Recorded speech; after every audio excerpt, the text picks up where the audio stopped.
শীতেও কমছে না ডেঙ্গুর প্রকোপ। চলতি মাসেই মৃত্যু হয়েছে 94 জনের। এডিসের প্রকোপের মধ্যেও থেমে নেই কিউলেক্স। নগরবাসীকে মশা থেকে রেহাই দিতে বিশেষ অভিযান চালিয়েছে ঢাকা দক্ষিণ সিটি কর্পোরেশন। প্রশাসক জানিয়েছেন, সিটি কর্পোরেশনের তৎপরতায় কমে আসবে মশার প্রকোপ। বৃহস্পতিবারও ডেঙ্গুতে মৃত্যু হয়েছে 7 জনের। আর চলতি বছর দেশের সবচেয়ে বেশি মৃত্যু নভেম্বরে 94 জনের।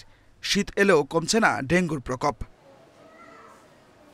এডিস প্রতিরোধে নিয়মিত কর্মসূচির পাশাপাশি শুক্রবার বিশেষ পরিচ্ছন্নতা এবং মশক নিধন কর্মসূচি নেয় ঢাকা দক্ষিণ সিটি কর্পোরেশন। এদিন ধানমন্ডি এলাকায় চালানো হয় অভিযান। ধ্বংস করা হয় এডিসের প্রজননস্থল। প্রতিটা জায়গায় ময়লার ভাগার। আমরা চিন্তা করেছি যে এটা আসলে আগের অবস্থায় ফিরিয়ে আনতে হবে। এই কারণে আমরা আজকে এই উদ্যোগটা গ্রহণ করেছি। অন্যান্য অঞ্চলের মতোই ধানমন্ডি 900 কর্মী আমার এখানে কাজ করছে।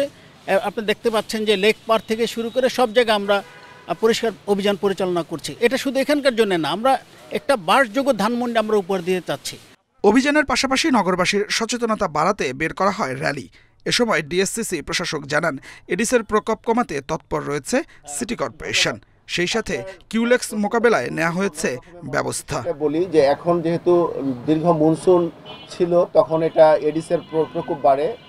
মনসুন চলে গেছে, এখন কিউলেক্সের সময়, এবং এই জন্যই আমরা আসলে পরিষ্কার পরিচ্ছন্নতার পাশাপাশি যে ওয়াটার বডিজগুলো রয়েছে সেগুলোর উপরে আমরা জোর দিচ্ছি, এবং এটি কয়েকদিন ভালোভাবে পরিচালনা করতে পারলে কিউলেক্সটা নিয়ন্ত্রণে চলে আসবে। আমরা সেই লক্ষ্যে সারা নগরীতেই কাজ করছি।